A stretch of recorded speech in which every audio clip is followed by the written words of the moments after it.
नमस्ते प्यारे दोस्तों, सुप्रभात। आज के इस सेशन में हम लोग नंबर सिस्टम के बारे में अध्ययन करेंगे। प्यारे साथियों, नंबर सिस्टम संख्या ज्ञान गणित की प्रारंभिक कक्षाओं से ही इसकी शुरुआत हो जाती है। साथियों, संख्या ज्ञान के बिना गणित अधूरी है। तो सबसे पहले हमें संख्या ज्ञान के बारे में जानकारी होनी चाहिए, क्योंकि एनसीईआरटी की 10वीं कक्षा की गणित के पहला ही अध्याय है आपके वास्तविक संख्याएं। तो वास्तविक संख्याओं तक पहुंचने के लिए हम अंक से स्टार्ट करेंगे, डिजिट से, और डिजिट से होते हुए फिर नेचुरल नंबर, फिर होल नंबर, फिर इंटीजर, फिर रेशनल, फिर इरेशनल, और लास्ट में हम लोग रियल नंबर तक पहुंचेंगे। मेरी कोशिश रहेगी कि इस सेशन में मैं गागर में सागर भरने की कोशिश करूं और रियल नंबर तक पहुंचने की कोशिश करूं। ये जो अपना बेसिक सेशन है, ये सेशन कक्षा 6 से लेकर के कक्षा 10 और उसी के साथ साथ जो कॉम्पिटिशन की तैयारी कर रहे हैं उनके लिए भी है। और साथ ही साथियों, जो बच्चे बीएससी कर रहे हैं, बैचलर ऑफ साइंस के स्टूडेंट है, उनके लिए भी इसमें बहुत सारी महत्वपूर्ण चीजें आएगी, क्योंकि बीएससी में बेसिक चीजों से ही शुरुआत होती है।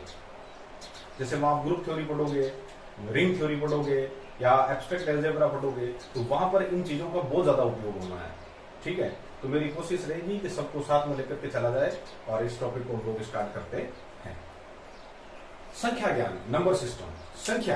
संख्या प्यारे विद्यार्थियों अंकों से बनती है, और हम सबसे पहले अध्ययन करेंगे अंक क्या होते हैं। अंक, जब हम अंकों की बात करें,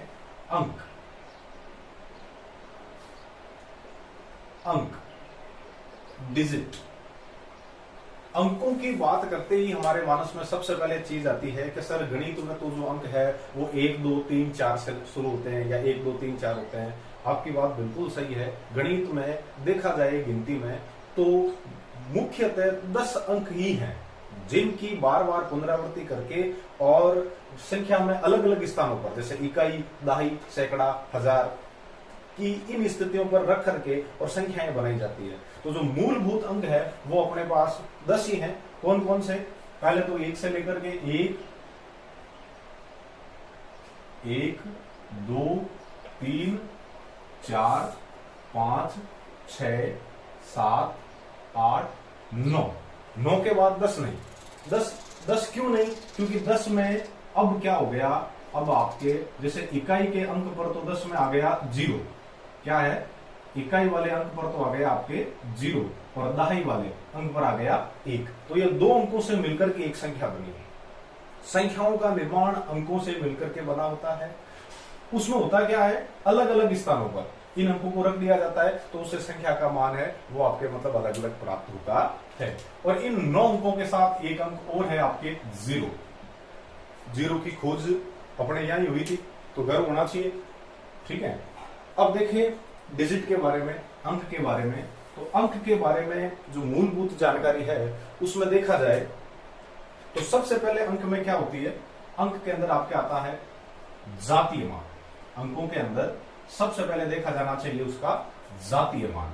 जातीय मान की हम बात करें, जातीय मान को बोलते हैं फेस वैल्यू। फेस वैल्यू को याद रखने का जो तरीका है वो ये याद रखना, मैं भारत के किसी भी कोने में चला जाऊं, मेरा चेहरा यही रहेगा। आई बात समझ में? भारत वर्ष क्यों, मैं पूरे विश्व में कहीं पर भी चला जाऊं तो भी मेरा चेहरा यही रहेगा। कहने का मतलब ये जो अंक है वो किसी भी संख्या में किसी भी स्थान पर आ जाए, उस अंक का जातीय मान वो ही होता है जो उसमें दिया हुआ है। जैसे जातीय मान के अंदर बात की जाए, वो समझने के लिए हम लोग एक एग्जाम्पल ले रहे हैं 18। ठीक है, 18 के अंदर यदि देखा जाए तो अपने जो वंश वाला डिजिट है, इकाई अंक है, वो 8 है। तो 8 का जातीय मान, 8 का जातीय मान। अब इससे कोई मतलब नहीं है 8 इकाई पर है या दाई पर है, 8 का जातीय मान 8 ही रहेगा। और ठीक उसी प्रकार से यदि देखा जाए 1 का जातीय मान, 1 की फेस वैल्यू ऑफ डिजिट 1, तो फेस वैल्यू ऑफ डिजिट 1 कितनी होगी? 1 ही होगी। देखो, जब मैं इसकी पहले वैल्यू देखूंगा तब इसकी 8 होगी और इसकी 10 होगी, लेकिन जातीय मान देखूं या मतलब फेस वैल्यू देखूं तो 8 का जो मतलब जातीय मान है वो 8 ही है और 1 का जातीय मान 1 ही है। याद रखना।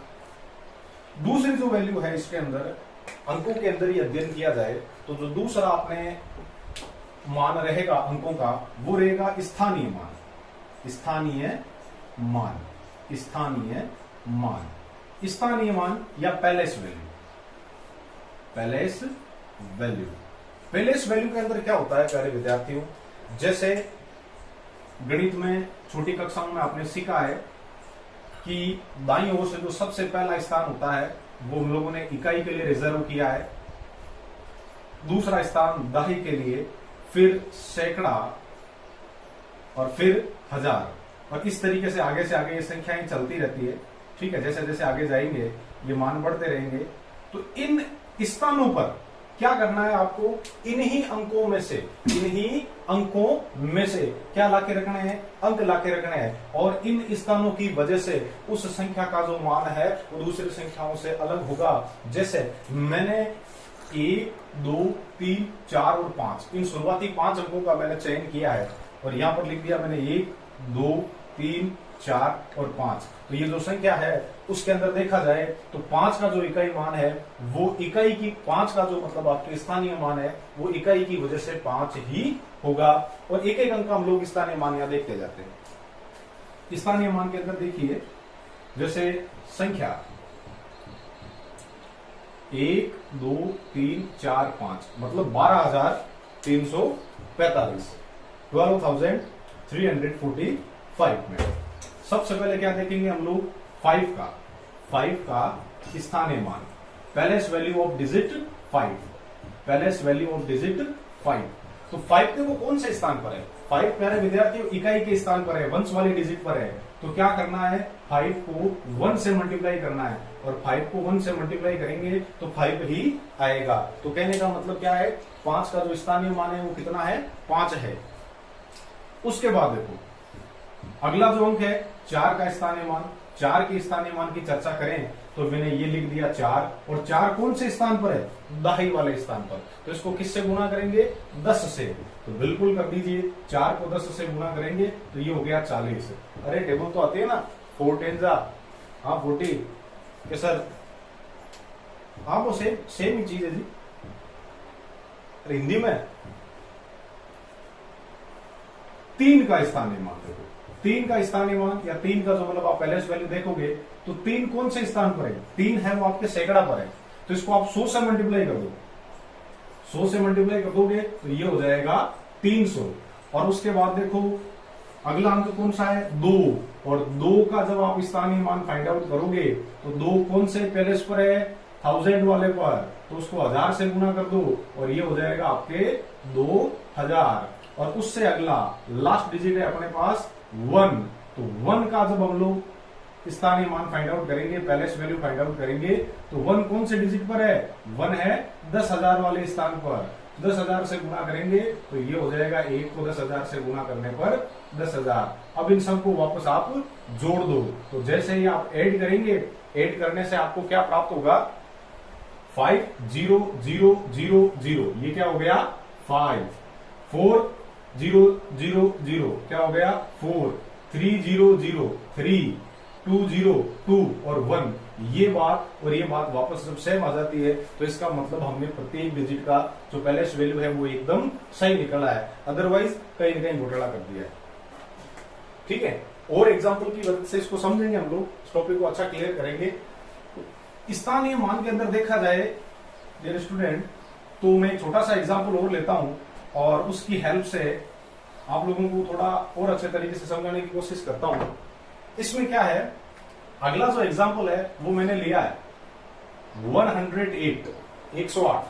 आपातकालीन सेवा नहीं है, नंबर ही है। हाँ, आप वो 100 नंबर 101, 108 बड़ा वो काउंट मत करना। तो इसमें यदि देखा जाए तो मैं चर्चा कर लेते हैं पहले फेस वैल्यू पर। तो 8 की जो फेस वैल्यू है वो 8 ही रहेगी, 0 की फेस वैल्यू 0 ही रहेगी, और 1 की फेस वैल्यू आपकी 1 ही रहेगी। लेकिन पैलेस वैल्यू की बात की जाए तो 8 का स्थानीय मान, 8 का स्थानीय मान, 8 का स्थानीय मान है वो आपके डिजिट 8 को कौन से पैलेस पर है, वंश वाले पर, इकाई वाले पर। ये इकाई, ये दहाई और ये आपका सैकड़ा, अरे वंश, टेंस और 100 वाली डिजिट पर। तो 8 को आप लोग 1 से मल्टीप्लाई करेंगे, आना 8 ही है, सिंपल है। मजा तो अब आएगा, ध्यान रखना। 0 का स्थानीय मान, 0 का स्थानीय मान, 0 के स्थानीय मान या 0 के पैलेस वैल्यू की जब हम लोग चर्चा करेंगे तो देखो डिजिट कौन है? 0। और कौन से पैलेस पर है? दाई पर। तो किससे गुणा किया? 10 से। और 10 को 0 से गुणा करोगे कितना आएगा? गुरुजी 0। कोई बोलेगा नहीं सर डबल 0, आपको जो उचित लगेगा, है ना। उसके बाद देखो 1, 1 का स्थानीय मान, 1 कौन से पैलेस पर है? यदि सीधा देखा जाए तो मुझे ऐसा लग रहा है, वो लग क्यों रहा है, दिख भी रहा है ना। तो 1 है वो आपके 1 है, वो सैकड़ा के स्थान पर है। तो ये मैंने पहले तो 1 का जो पैलेस वैल्यू है फाइंड आउट करने के लिए इसका जो मैंने फेस वैल्यू लिखी 1, मतलब जातीय मान 1 का 1 है, और संख्या अंक सीधा मैंने लिख दिया 1।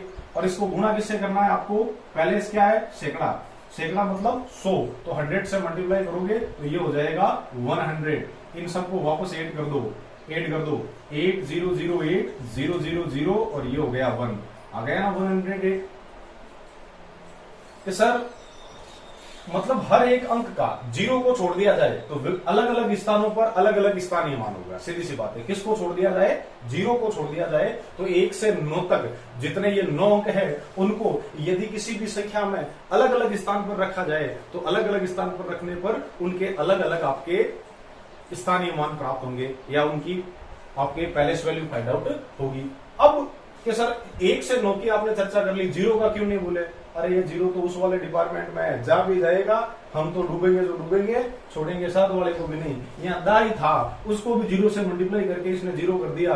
अब भले ही आप 108 क्यों, मैं तो कहूं यदि अच्छा ही समझना है तो 1008 ले लो, श्री वाला नहीं। 1008 के अंदर देखो 8 है, इकाई अंक पर है, ये दहाई पर है, ये सैकड़ा पर है, और ये आपके हजार वाले स्थान पर है। तो 8 का स्थानीय मान, 8 का स्थानीय मान यदि आप देखेंगे, 8 की पैलेस वैल्यू यदि आप देखेंगे तो पैलेस वैल्यू ऑफ डिजिट 8 कौन से स्थान पर है? वंश वाले पर। तो क्या आएगा आपके? 8 को 1 से मल्टीप्लाई कर दो 8। उसके बाद देखो सेकंड डिजिट है टेंस वाला, वो आपके 0 है। तो 0 है, इसको 10 से मल्टीप्लाई भी कर दिया, लेकिन फिर भी आया क्या? 0 ही आया। उसके बाद फिर से 0 है, कौन से डिजिट पर? अरे सैकड़ा वाले या 100 वाले पर। तो 0 को जैसे ही आप 100 से मल्टीप्लाई करोगे, लो आपके 1 नहीं, 2 नहीं, 3 0 आ गए। ठीक है, 1 लिखते तो भी चलता, लेकिन क्या पहले इसके हिसाब से लिख रहे हैं। और लास्ट डिजिट क्या है? 1000 वाले पर 1। तो 1 की पैलेस वैल्यू यदि आप देखते हो तो 1 को 1000 से मल्टीप्लाई करोगे तो वो आपके 1000 आ जाएगा, और इनको ऐड करोगे तो ऐड करने से ये आपका 8, ये सारे 0 हैं, 0 और 1 आ गया वापस 108। तो कहने का मतलब क्या है? 0 चाहे किसी भी स्थान पर आए, उसका जो स्थानीय मान है, या सीधे शब्दों में कहा जाए मतलब 0 का जो स्थानीय मान और जातीय मान दोनों बराबर होते हैं। क्यों? क्योंकि जातीय मान की देखा जाए तो 0 का जातीय मान या फेस वैल्यू 0 ही है, स्थानीय मान हमने इनको अलग अलग जगह पर रख के देख लिया। तो इसका कहने का मतलब है अपने यहाँ एक क्रिटिकल नोट बन रहा है, और वो नोट क्या बन रहा है याद रखना, अच्छे अच्छे कंपटीशनों में पूछ लिया जाता है, और हम बेसिक चीज से शुरुआत कर रहे हैं। मुझे विदित है कि आप विद्वान हो, लेकिन फिर भी हमें सभी को साथ में लेकर के चलना है। ठीक है, तो एक क्रिटिकल नोट डाल लेते हैं हम लोग। नोट विशेष नोट के अंदर क्या हो गया? डिजिट 0, अंक 0 या शून्य का स्थानीय व जातीय मान, स्थानीय व जातीय मान हमेशा सदैव क्या होता है? 0 होता है, 0 होता है। इस चीज का आप लोग ध्यान रखना। तो इस छोटे से सेशन में हमने देखा कि मतलब आपके अंक क्या होते हैं, संख्या कैसे बनती है, और आपके जो मतलब अंकों का जातीय मान क्या है, अंकों का स्थानीय मान क्या है, वो चीजें हमने देखी। इसके जस्ट बाद हम लोग अब नंबर पर चर्चा करेंगे, क्योंकि डिजिट हम पढ़ चुके हैं, और इन्हीं डिजिट को, इन इकाई, दहाई, सैकड़ा, मतलब इन्हीं डिजिट को इकाई, दहाई, सैकड़ा, हजार, इन स्थानों पर यदि हम लोग रखें अलग अलग डिजिट को, तो जो नई चीज हमें प्राप्त होती है वो होती है अपनी संख्या। कैसे? जैसे अपने 1, 2, 3 और 4 अंक लिए हैं, इन चारों को पहले मैंने लिख दिया 1, 2, 3, 4, तो ये हो गया 1234। अब मैंने इनको देखो डिफरेंट थोड़ा सा मतलब क्या कर दिया, एक्सचेंज कर दिया, 2 को पहले लिख दिया और 1 को बाद में लिख दिया। और इसको 3 4 ही रखा, तो ये अपने देखो अंक वही है। अंक क्या है? अंक तो मैंने 1 2 3 4 में से ही लिए, लेकिन संख्या अलग बन गई। क्यों? क्योंकि अंकों का जो महत्व है वो उसके स्थान से होता है। और अब इकाई के स्थान पर 4 है, दाई पर 3 है, ये दोनों तो सेम ही थे। सैकड़ा पर मैंने 1 कर दिया और आपके 1000 पर 2 कर दिया, तो ये जो संख्या है वो आपके 2134 हो गई है। ठीक है, अब हम लोग संख्या पर चर्चा करेंगे। डियर स्टूडेंट, अब हम चर्चा करेंगे प्राकृत संख्या के बारे में। नेचुरल नंबर ये संख्या ज्ञान में सबसे पहला नंबर है और इसकी शुरुआत आप छोटी कक्षाओं से ही कर चुके हैं। आपने जैसे ही विद्यालय में प्रवेश लिया होगा, पहली कक्षा से ही आपको 1 2 3 4 की गिनती याद करवानी शुरू कर दी गई होगी और वही गिनती है और वहीं से आपका संख्या ज्ञान स्टार्ट हो जाता है। तो संख्या ज्ञान में जो नेचुरल नंबर है, इन प्राकृत संख्या है, इनको n से रिप्रेजेंट किया जाता है और परिभाषा के रूप में इनकी बात की जाए तो वह संख्याएं जो 1 से शुरू होकर के अनंत तक चलती है, 1 to इनफाइनाइट। ठीक है ना, तो वह संख्याएं जो 1 से शुरू होकर के कहां तक? अनंत तक चलती है, कौन सी संख्याएं कहलाती है? नेचुरल नंबर या प्राकृत संख्याएं कहलाती है। ये अनंत का जो साइन है बड़े बच्चे तो जरूर जानते हैं, छोटे बच्चे ध्यान रखना, ये खड़ा 8 है। ठीक है, तो आप आधा 8 बनाओ, ये हो गया इन्फिनिट का साइन। और आधा 8 क्यों बनाया? हम गिनते गिनते थक गए हैं, थक जाते हैं तो लास्ट में क्या करते हैं? सो जाते हैं, तो ये सो गए, बस ये इन्फिनिट हो गया। अनंत मतलब जिसका कोई अंत नहीं है, गिन भी नहीं सके। संख्याएं आगे से आगे चलती जाएगी, आप कब तक गिनोगे? ठीक है ना, तो लास्ट वाली जो संख्या है वो उसको अनंत मान लिया। नेचुरल नंबर के अंदर देखा जाए, इसकी कुछ प्रॉपर्टीज भी हम लोग देखेंगे। वैसे आप जानते हो नेचुरल नंबर के अंदर डेफिनेशन मैंने लिखी थी, संकेत लिख दिया, नोटेशन जो इनको एन से रिप्रेजेंट करते हैं, वह संख्याएं जो 1 से आरंभ होकर के और अनंत तक चलती है। गुणधर्म के अंदर देखो, पहले विद्यार्थियों ट्यूशन यही से बनते हैं, चीजें यही याद होनी चाहिए, याद रखना। एक एक चीज हम लोग देखेंगे। सबसे पहले गुणधर्म में बात की जाए तो संवर्तता का गुणधर्म कि सर ये संवर्त है क्या? Closure property. संवर्त क्या है? आपके क्लोजर प्रॉपर्टी। और क्लोजर के अंदर क्या होता है? जब दो प्राकृत संख्याओं को आपस में जोड़ा जाए, उनके बीच ऑपरेशन करवाया जाए, मतलब संक्रिया करवाई जाए। संक्रिया थोड़ा बड़ी कक्षाओं का शब्द है, सीधे शब्दों में कहूं तो संवर्तता के अंदर देखा जाए तो सबसे पहले योग संवर्तता की बात कर लेते हैं। योग संवर्त, योग संवर्त। योग संवर्त के अंदर देखो, योग संवर्त का मतलब है आप इन प्राकृत संख्याओं में से कोई भी 2 प्राकृत संख्याएं ले लो और उन दोनों को आपस में जोड़ो, और जोड़ने के बाद जो नई संख्या मिले वो प्राकृत होनी चाहिए। यदि वो प्राकृत है तो ये योग संवर्त है, अदरवाइज नहीं। फॉर एग्जाम्पल, 1 से अनंत तक आपकी इच्छा हो गई कि सर मैं तो 9 लूंगा पहली संख्या और दूसरी संख्या लूंगा 11, तो 11 और 9 को आपस में क्या कर लो? ऐड कर लो। 9 और 1 10, ये चला गया आपके क्या? कैरी। हाँ, अरे हासिल, तो हासिल आगे ऊपर चली गई। 1 और 1 कितने हो गए? 2। इन दोनों को आपने ऐड किया, जोड़ दिया, नई संख्या क्या प्राप्त हुई? 20। और 20 क्या है? प्राकृत संख्या है। तो कहने का मतलब आपके जो प्राकृत संख्याएं हैं वो योग संवर्त होती है। प्राकृत संख्याएं योग संवर्त होती है। प्राकृत संख्याएं योग संवर्त होती है। देखो एक एक चीज देख सीखो। यहां से मैंने क्या किया? 2 प्राकृत संख्याओं को लेकर जोड़ा, जोड़ने के बाद जो संख्या मिली वो भी प्राकृतिक थी, तो क्या कह दिया? योग संवर्त है। संवर्त का मतलब इस प्राकृत संख्या के दायरे से जोड़ने के बाद जो नई संख्या है वो बाहर नहीं जानी चाहिए, और बिल्कुल भी बाहर नहीं गई। तो प्राकृत संख्याओं का योग कैसा होता है? संवर्त है, संवर्त है। अब यदि आगे देखा जाए तो देखना बड़ी मतलब रोचक चीजें हैं, आपको इनमें आनंद मिलेगा। और आनंद तो आदमी हर चीज में खोजता है, और गणित में खोजना शुरू कर देगा तो बेड़ा ही पार हो जाए। ठीक है ना, मुझे तो गणित में आनंद आता है। योग के बाद देखो आप गुणन। गुणन की जब बात करते हैं, गुणन संवर्तता, गुणन संवर्तता। गुणन संवर्तता को जैसे मतलब हम लोग गुणा की जो क्लोजर प्रॉपर्टी है, मल्टीप्लाई की जो मतलब आपके क्लोजर प्रॉपर्टी है, उसके बारे में चर्चा करेंगे। तो इसके अंदर देखो आपके सामने प्राकृत संख्याओं का पूरा भंडार पड़ा है। इस भंडार में से कोई भी 2 संख्याएं जो आपको अच्छी लगती है वो ले लो। और मैंने क्या किया? बड़ी कैलकुलेशन करने की बजाय छोटे में सुलझाने के लिए एक संख्या 6 ले ली और दूसरी 8 ले ली। अब मैं 6 को 8 से गुणा करवाता हूँ, 6 को 8 से गुणा करता हूँ। अरे 8 6 48 कि सर नहीं, अरे 8 6 48, कि सर नहीं, अरे 6 8 48, कैसे भी देखो आप कितना आएगा 48, और वापस जो 48 आया है क्या वो इनमें से नहीं है? कि गुरुजी दिखे तो कौन है, दिखता नहीं है तो क्या हुआ, 5 के बाद 6 7 8 9 10 ऐसे करते करते इसी वे में आ गया। ये डॉट डॉट डॉट का मतलब क्या है? वही बात, हमने बहुत ही कम शब्दों में बहुत ज्यादा संख्याएं लिख दी है। गागर में सागर बढ़ने की कहावत यहीं पर चरितार्थ होती है डालो। ठीक है, तो अब देखो गुणन संवर्तता भी हमने देख ली। क्या है गुणन संवर्तता में? दो प्राकृत संख्याओं को गुणा किया जाए, दो प्राकृत संख्याओं को आपस में गुणा किया जाए तो जो प्राप्त होने वाली संख्या है वो इस दायरे से बाहर नहीं जाती है। कहने का मतलब प्राकृत ही प्राप्त होती है। तो मतलब क्या हो गया, प्राकृत संख्याओं का गुणन भी कैसा है? संवर्त है। ये चीजें यदि आप गणित विषय लेते हो तो ग्रेजुएशन तक आपका पीछा नहीं छोड़ेगी। तो इससे अच्छा है आप इनको यहीं पर तैयार कर लो। गुणन संवर्तता के बाद हम लोग देखते हैं, जैसे इसमें सीधे यूं ही मैं समझा देता हूं, विकलन। विकलन मतलब बाकी करना, घटाना, सब्ट्रैक्शन।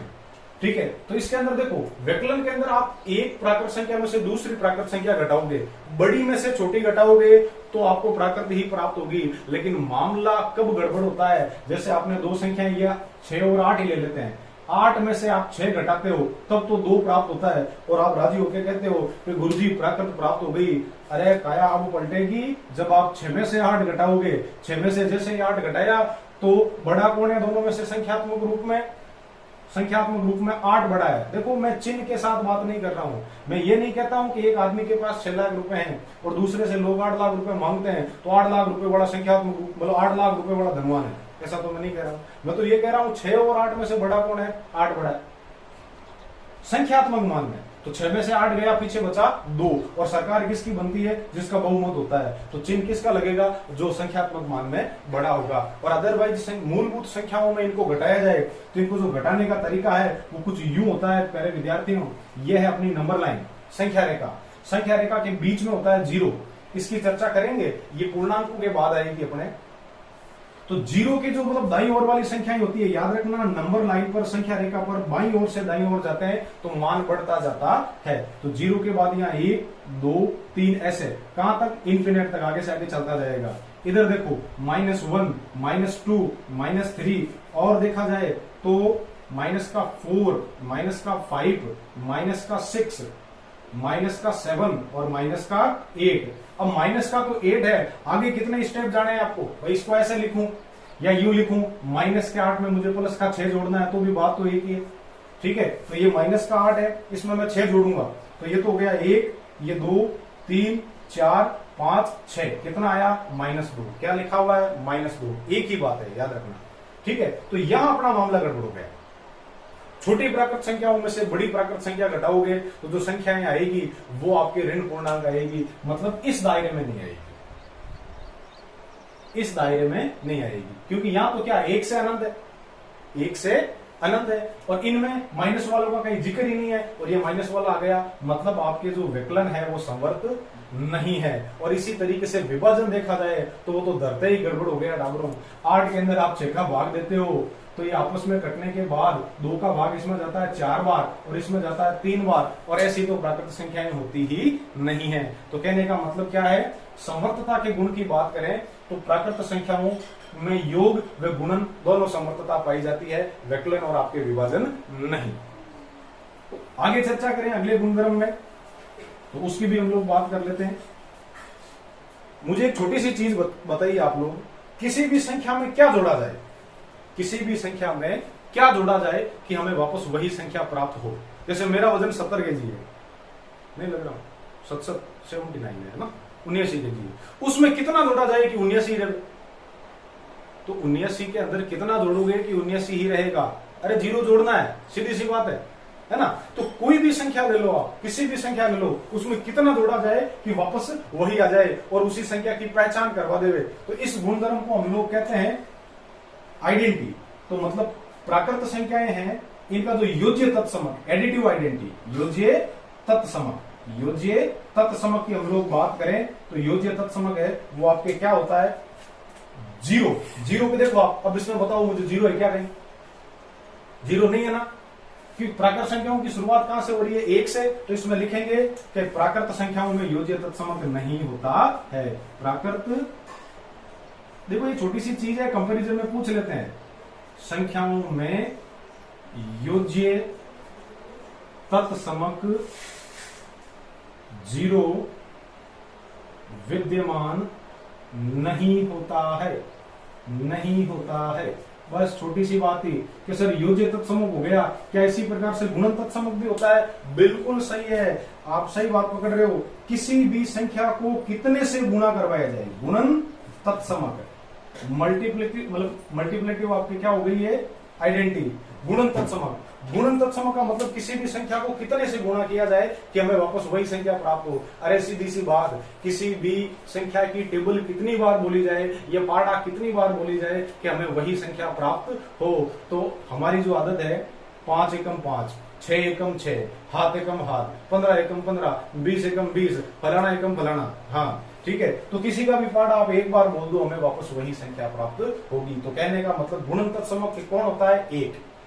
गुणन तत्समक कौन होता है, एक, और एक इसमें विद्यमान है, बढ़िया बात है। संवर्त भी है गुण, और आपके साथ साथ में क्या हो गया, एक भी यहां पर विद्यमान है। तो इसमें सीधा क्या लिखोगे, प्राकृत संख्याओं में गुणन तत्समक, गुणन तत्समक एक विद्यमान होता है, या एक विद्यमान है।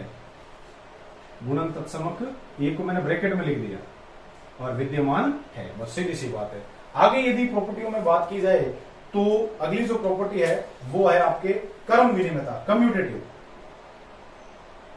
कर्म विनिमयता। देखो ये सब में आएगी, मैं चाहूं तो केवल परिभाषा लिखवा करके आगे जा सकता हूं, लेकिन नहीं, हमें नींव मजबूत करनी है, ठीक है। संख्या ज्ञान को इतने अच्छे तरीके से पढ़ना है कि जीवन में कभी भी हम लोग भूले नहीं। और उसके लिए क्या करना पड़ेगा, एक एक चीज पढ़नी पड़ेगी, और एक एक चीज मुझे पढ़ानी पड़ेगी, और आप लोगों को साथ में रह करके पढ़नी होगी। हाँ, तो कर्म विनिमयता के अंदर क्या होता है, आप उस ऑपरेशन, उस पर्टिकुलर ऑपरेशन के लिए, ऑपरेशन का मतलब योग हो सकता है, गुणा हो सकता है, व्यकलन हो सकता है, विभाजन हो सकता है, अरे एडिटिव, आपके सब्ट्रैक्टिव, जो भी मतलब जो 4 ऑपरेशन है उनमें से आप कोई भी ले सकते हो, उनमें आपको एक एक चीज देखनी है। तो कर्म विनिमयता की बात करें तो सबसे पहले देखते हैं हम लोग योग कर्म विनिमयता। कर्म विनिमय, इसकी टेबल बनवा दूंगा मैं सबकी साथ में, है ना। अभी एक एक चीज समझो आप। योग कर्म विनिमयता, योग कर्म विनिमयता में क्या होता है कि पहले एग्जाम्पल की मदद से कोई भी दो संख्याएं ले लो, जैसे मैंने 3 और 2 लिए, तो क्या करना है आपको, 3 के अंदर 2 जोड़ो प्यारे विद्यार्थी, कितना आया 5। अब इनका क्या करो, कर्म बदल दो, पीछे वाली को आगे लिख दो और आगे वाली को पीछे लिख दो, 2 में 3 जोड़ोगे तो भी कितना प्राप्त हो रहा है, 5। मतलब संख्याओं का क्रम बदलने पर उनके योग में कोई भी अंतर नहीं आता है, वही संख्या हमें वापस प्राप्त होती है। तो कहने का मतलब क्या है, योग कर्म विनिमय होता है, किसके लिए, अरे प्राकृत संख्याओं के लिए। और इसी के साथ योग के साथ साथ गुणन भी देख लो। अरे यही संख्या, यही एग्जाम्पल ले लो, 3 और 2 बढ़ाई, 3 को 2 से गुना करो, 3 को जैसे ही आप 2 से गुना करोगे 6 प्राप्त होगा। अब वापस 2 को 3 से गुना कर लो तो भी कितना प्राप्त होगा, 6 ही प्राप्त होगा। अरे 3 दूनी, अरे 3 2 जा 6, और 8 है, 1 2 2 2 4, 3 2 6, या 2 3 जा 6, 6 ही प्राप्त हो रहा ना। किसी का 8 तो नहीं आ रहा है, हाँ देख लेना। योग कर्म विनिमयता के बाद अब हो गई अपने, यहां से देखने को पता चल गया कि गुणन भी कर्म विनिमय होता है, गुणन भी, गुणन कर्म विनिमय होता है, गुणन कर्म विनिमय होता है, किसके लिए, प्राकृत संख्याओं के लिए। बस ये चीजें हमने एक एक चीज यहां पर देख ली। अब इतनी चीजें देख ली है तो एक छोटा सा गुणधर्म और बचता है, उसकी भी चर्चा कर लेना और फिर अगली संख्या पर चले। अब है इसमें साहचर्यता, एसोसिएटिव लॉ। साहचर्यता के अंदर क्या होता है, साहचर्यता को ऐसे समझा जाए कि 3 भाई है, कितने भाई है, 3 भाई है, और उन तीनों भाइयों में क्या क्या मतलब किस किस कर्म क्या क्या ऑर्डर रहता है, तो वो ऑर्डर कुछ इस तरीके से रहता है। जैसे मान लो ये 3 भाई है, ए, बी और सी, आपको क्या करना है, 2 भाई बी और सी को साथ में भोजन कराना है। अब भोजन का मतलब यहाँ पर योग की बात करेंगे तो योग हो जाएगा, गुणा की बात करेंगे तो गुणा हो जाएगा, ठीक है। व्यकलन की बात करेंगे तो बाकी का व्यकलन हो जाएगा, और डिवाइडेशन की बात करेंगे तो भाग हो जाएगा। मतलब पहले पीछे वाले 2 भाइयों को साथ में रखो, फिर इन दोनों को जिमाने के बाद आपको ए को जिमाना, या ए और बी को पहले जिमाओ आप, ए प्लस बी, और फिर उसके बाद सी को जिमाओ। यदि इन दोनों का रिजल्ट बराबर प्राप्त होता है, ठीक है, इन दोनों का रिजल्ट बराबर प्राप्त होता है, तो हम लोग कहेंगे कि मतलब उसके लिए साचर्यता का गुणधर्म लागू हो रहा है। नियम इसको फॉलो करना है कि गुरुजी ये हमेशा योग के लिए ही रहेगा क्या? बिल्कुल नहीं। या सब्ट्रैक्शन के लिए भी देख सकते हो, आप मल्टीप्लाई के लिए भी देख सकते हो, डिवाइडेशन के लिए भी देख सकते हो। साचर्यता की बात करें तो योग साहचर्य होता है, योग साहचर्य होता है। देखो कि सर आपने यहां प्राकृत नहीं लिखा, मैंने जानबूझ के नहीं लिखा, योग साहचर्य होता है। पूछो क्यों? कारण ये था कि जब योग प्राकृत संख्याओं में है तो प्राकृत संख्याओं का योग कर्म विनिमय है, योग पूर्ण संख्याओं में होगा तो पूर्ण संख्याओं में योग कर्म विनिमय हो जाएगा, योग पूर्णांक संख्याओं में होगा तो मतलब ये आपके पूर्णांकों के लिए ये नियम लागू हो जाएगा, सबके लिए लागू है। ठीक है, अब साचर्यता की हम लोग थोड़ी जांच कर लेते हैं। 3 संख्याएं हमने ली, 1, 2 और 3। क्या करना है? पहले पीछे वाली 2 और 3 को जोड़ेंगे और फिर उसमें 1 जोड़ेंगे, तो ये 1 का तो 1, 2 और 3 कितने हो गए प्यारे विद्यार्थियों? 5, और 1 और 5 को जोड़ते हो तो कितना आया? 6। अब इस वाले प्रोसेस को देख लो कि नहीं गुरुजी मैं तो 1 में 2 जोड़ूंगा और उसके बाद 3 जोड़ूंगा, ये भी जोड़ के देख लो। 1 में 2 जोड़ा कितना आया? 3। अब 3 में 3 जोड़ो 6, 6 और 6 बराबर है, कहने का मतलब आपके योग सहचारी होता है। ये छोटी सी बात थी। ठीक है, तो जो ये प्राकृत संख्याओं वाला टॉपिक है ये आपके समझ में आया कि नहीं आया? एक एक चीज हमने आपके सामने एक्सप्लेन की। ठीक है, जैसा भी समझ में आया आप जरूर बताना। संख्या ज्ञान में अगली संख्या का हम लोग नंबर लगाते हैं, वो है आपके पास पूर्ण संख्या या होल नंबर। और पूर्ण संख्या है क्या? अरे अभी तक ये अधूरी थी, किसके बिना? 0 के बिना, 0 इसमें शामिल नहीं था। तो अब हम लोग क्या कर रहे हैं? मैंने ये गुरुजी लाभ लो काम में ले लियो टाइम। हाँ, अब इसमें क्या करना है? 0 शामिल कर दो, ये आपके होल नंबर बन जाएगी। कहने का मतलब क्या है? वह संख्या है जो 0 से शुरू होकर के और अनंत तक चलती है, 0 से शुरू होकर के और अनंत तक चलती है, पूर्ण संख्याएं कहलाती है।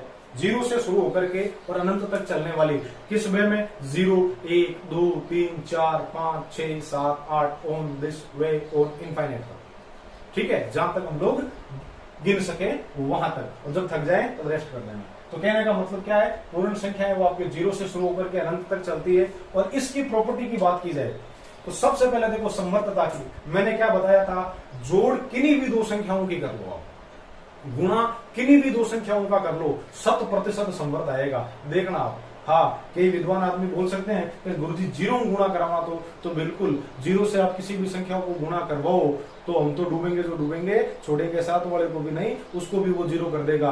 शर्त यह है 0 को 0 से गुणा मत करवाना, क्योंकि वो परिभाषित नहीं है। और ये जो चीजें हैं वो आप कक्षा 11 में पढ़ेंगे। ठीक है, लिमिट जब पढ़ेंगे तो उसमें 7 निर्धारित राशियां होती है, उसमें से 0 × 0 भी एक निर्धारित राशि है। ठीक है, गुणधर्म की बात करें, पहला गुणधर्म योग समवर्तता। तो योग की बात कहते हैं तो बिल्कुल इनमें से कोई भी 2 पूर्ण संख्याएं उठा लो। अभी हमने जोड़ के बताया था, फिर से जोड़ देते हैं। जैसे 4 और 5, इन दोनों को जोड़ा क्या आया? 9। कि सर आप तो छोटे छोटे एग्जाम्पल लेते हो, चलो बड़े बड़े लेते हैं। 11 और 89, इन दोनों को ऐड करें तो सीधी सी बात है 100। वो भी आपके पास क्या है? एक पूर्ण संख्या है, इसमें शामिल है। तो कोई भी 2 आप पूर्ण संख्याओं को जोड़ो, क्या प्राप्त होगी? वापस पूर्ण संख्या ही। तो कहने का मतलब क्या है? या मैं टिक मार कर देता हूं, योग समवर्त होता है, संक्षेप में समझने के लिए। और उसके बाद गुणन की बात करें, गुणन की बात करें तो आप इनमें से कोई भी 2 पूर्ण संख्याओं को आपस में गुणा करो, कोई भी 2 पूर्ण संख्याओं को आपस में गुणा करो। याद रखना ये इसमें शामिल नहीं है, क्योंकि ये तो हमें मालूम ही नहीं है कितनी है। ठीक है, कमेंट बॉक्स में ये जो मतलब कुछ कक्षाओं के विद्यार्थी ऐसा लिख के डाल सकते हैं कि गुरुजी क्या ये भी मतलब आपके है? ये भी परिभाषित नहीं है। ध्यान रखना, 0 को अनंत से गुणा करोगे, अनंत आपको मालूम ही नहीं किससे गुणा करोगे। जिस आदमी को आप जानते ही नहीं हो उसके साथ कैसे व्यवहार रख सकते हो, है ना?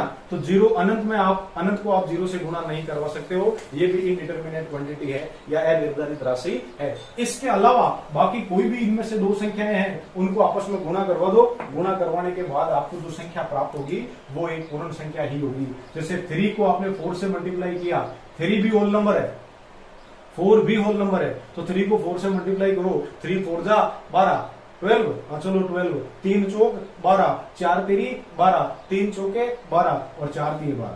हाँ, तो क्या आया वापस? 12 है क्या? होल नंबर ही है ना, तो होल नंबर है। तो ये कहने का मतलब आपके इसके अंदर योग भी संवर्त हो गया और गुणन भी संवर्त हो गया। विकलन की बात करें, घटाने की बात करें, सब्ट्रैक्शन की बात करें तो वो वही फेल होगा जहां प्राकृत संख्याएं फेल हुई थी। कैसे? बड़ी संख्या में से छोटी संख्या घटाओगे तो इनमें से आ जाएगी। याद रखना, बड़ी संख्या में से छोटी संख्या घटाओगे, जैसे 2 में से 1 गया, एक इसमें है ना, 5 में से 3 गया, 2 भी इसमें है ना, और 5 में से 0 गया, 5 भी इसमें है ना। तो कहने का मतलब बड़ी संख्या में से छोटी संख्या घटाओगे तब तो कोई प्रॉब्लम नहीं है। मामला कब आए, कब बिगड़ेगा? 5 रुपए दोगे और 10 रुपए मांगने जाओगे। हाँ, 5 देके 10 लोगे तो गड़बड़ी है ना। तो कहने का मतलब बड़ी संख्या में से जब आप छोटी संख्या घटाते हो तब तो कोई प्रॉब्लम है नहीं, लेकिन छोटी में से जैसे ही बड़ी घटाओगे मामला गड़बड़ हो जाएगा, -3 आएगा और -3 में शामिल नहीं है। तो कहने का मतलब आपके इसमें विकलन है वो आपके संवर्त नहीं होता है और विभाजन भी संवर्त नहीं होता है। योज्य तत्सम की बात करें, कोई प्रॉब्लम नहीं है, 0 विद्यमान है, बस योज्य तत्समक 0 विद्यमान है। परिभाषा हम लोग देख चुके हैं। क्या परिभाषा देखी थी कि किसी भी संख्या में क्या जोड़ा जाए कि वापस वही प्राप्त हो। पूर्ण में विद्यमान, प्राकृत में विद्यमान नहीं था। क्यों नहीं था? क्योंकि उसमें 0 ही नहीं था। कि गुरुजी 0 था, उसमें 10 में 0 था ना, पीछे 0। अरे अलग से 0 नहीं है बेटा, अंक 0 नहीं है। संख्या की बात नहीं कर रहा हूं, ये अंक है। अंकों से मिलकर के जो एक समुच्चय बना है उस पूरे को हम लोग संख्या, हम लोग होल नंबर है या जो नेचुरल नंबर है वो बातें करते हैं हम लोग। क्यों? कहने को तो आप ये कह सकते हो जैसे 10 है, 10 में 0 है, अरे ये एक संख्या हो गई आपके, अंक नहीं है, पर्टिकुलर 0 अंक नहीं है। जैसे अलग से 0 इसमें है वैसे आपके प्राकृत संख्या में वैसा नहीं था। तो याद रखना, इसमें 0 विद्यमान है तो आपके योज्य तत्समक 0 विद्यमान हो गया। गुणन तत्समक आपके 1 इसमें विद्यमान है। क्यों? क्योंकि किसी भी पूर्णांक को 1 से गुणा करोगे वापस वही आएगा, वही आएगा। किसी भी संख्या का पाड़ा एक बार बोलोगे वापस वही आती है। तो कहने का मतलब गुणन तत्समक कितना हो गया? 1। और याद रखना, क्रम विनिमयता के अंदर योग क्रम विनिमय होता है, पिछले में देख चुके हैं। जैसे 5 में आपने 3 जोड़ा, 8 आया, और 3 में 5 जोड़ोगे तो भी 8 ही आएगा। तो कहने का मतलब योग क्रम विनिमय है, योग क्रम विनिमय है। और गुणन की बात करें तो याद रखना, इसमें गुणन भी क्रम विनिमय है। कि गुरुजी विकलन भी देखे क्या? अरे घटाना भी देखेंगे क्या? क्यों देखेंगे बेटा? घटाना तो जब संवर्त ही नहीं है, छोटी संख्या में से बड़ी संख्या घटाते हैं, छोटे पूर्ण में से बड़ा पूर्ण घटाते हैं, तो जो नया जो मतलब आपके आइटम आता है वो इस बिरादरी का है ही नहीं, तो उस पर चर्चा करने से क्या मतलब है ना। साचर्यता की बात करें तो साचर्यता का हमने वही बताया था, 3 भाई हैं। कौन कौन? ए, बी और सी। पहले इन दोनों को साथ में भोजन करवाओ, जब ये जिम लेते हैं तो उसके बाद ए को भोजन करवाओ, या आप पहले ए और बी इन दोनों भाइयों को भोजन करवाओ और फिर उसके बाद सी को भोजन करवाओ। यदि बात एक ही आती है, योग की जरूरी नहीं, यहाँ गुना भी हो सकता है, बाकी भी हो सकता है। यदि योग के लिए ये बात सही है तो योग साचर्य हो जाएगा। गुणा के लिए सही है, गुणा का इसलिए सही मतलब बी क्रॉस सी कर रहे हो आप और फिर यहाँ गुणा करवा रहे हो ए से, या ए क्रॉस बी कर रहे हो और फिर गुणा करवा रहे हो सी से। यदि ऐसा लागू होता है, ये लागू होता है तब तो योग साचर्य हो जाएगा, और ये लागू होता है तब आपके गुणन साचर्य हो जाएगा। और ये दोनों ही लागू होते हैं, ये याद रखना इसमें, ठीक है। तो कहने का मतलब क्या है? पहली चीज, योग साहचर्य लिखो चाहे सहचार्य लिखो, एक ही बातें हो। हाँ, और दूसरा गुणन सहचार्य या गुणन साचर्य है, एक ही बात है, साचर्य लिखो चाहे सहचार्य लिखो। चलो, ये हमने पूरी की पूरी यहां पर चर्चा कर ली।